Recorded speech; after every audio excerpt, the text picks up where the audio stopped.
As it has evolved over the years, the Soviet space program might be described as something with a dual personality, a Jekyll and Hyde, so to speak.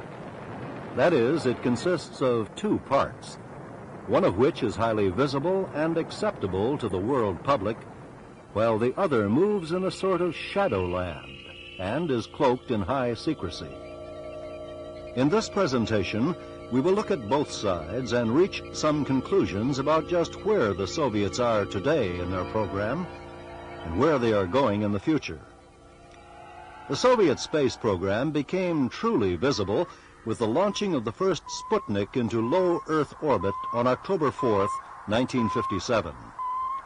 Small as it was, it created a sensation around the world and spurred the U.S. to accelerate its own program. Basking in the glow of its early success, the Soviet Union made it clear that the intent was to enhance its image as a technical, scientific, and military power. In the mid-1960s, the Soviets expanded the objectives of their space program by launching new types of satellites with practical military and economic applications. While those directed toward meteorology and civil communications received considerable publicity, others, such as those designed for photographic and ELINT reconnaissance, radar calibration, covert communication, navigation, geodesy, and satellite interception, were masqueraded as part of a continuing program of scientific research. Their real purpose, of course, was in large part of a military nature. In the late 1960s, the Soviets started testing larger and more complex space boosters and spacecraft, but serious setbacks hampered their progress.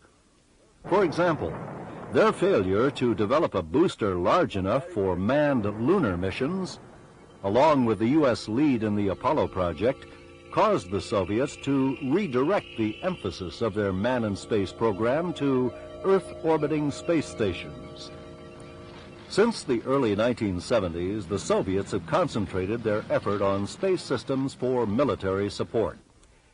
They improved the capability of their ELINT and photo reconnaissance satellites and constructed a geosynchronous communications satellite network.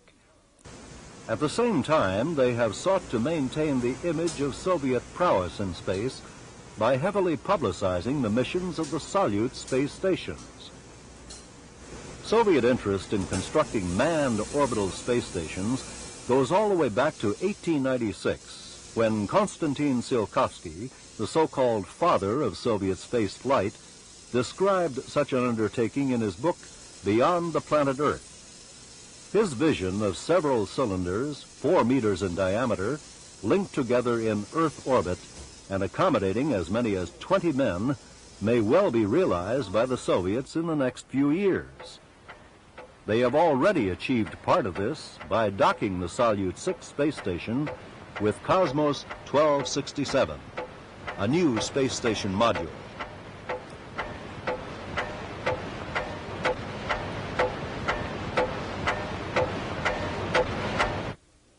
In 1969, Leonid Brezhnev said that orbital space stations with replaceable crews were man's highway into space.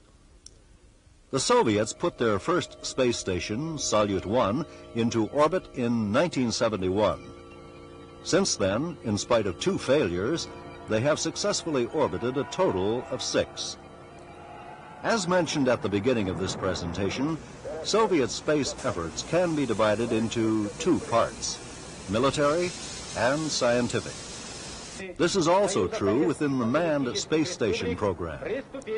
While Salyuts 1, 4, and 6 are all involved in scientific research with some military applications, Salyuts 2, 3, and 5 are clearly part of the military program. As an example of the Soviets' growing proficiency in manned spaceflight, it is notable that Salyut 6 has been in orbit for the past 4 years, and during that time has played host to both Soviet and non-Soviet visitors.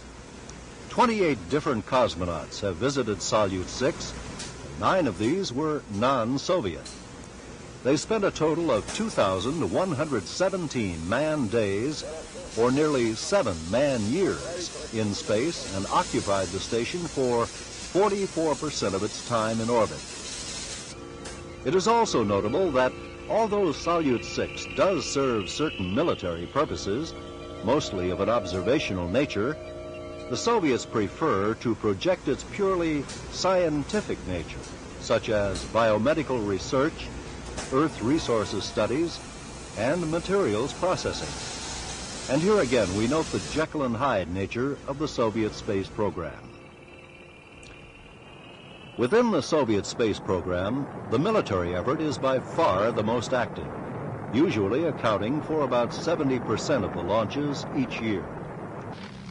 By contrast, although the number of dual military-civil missions has grown significantly since the early 1960s, they still account for only about 15% of the annual total. And the number of purely scientific missions account for less than 15%. The U.S. programs, on the other hand, are about evenly divided between military and non-military projects. During the 24 years of their space program, there has been no significant change in the Soviets' highly standardized development process. Typically, it covers a 10 to 15-year span from decision to final development. And this is, of course, precluding any major setbacks. Although their system of development has some inherent advantages, such as centralized bureaucratic direction, it is neither malleable nor adaptive, and it lacks the ability to recognize and solve complex problems in a short time. The Soviets are continuing to expand their aerospace industry for space system design and production.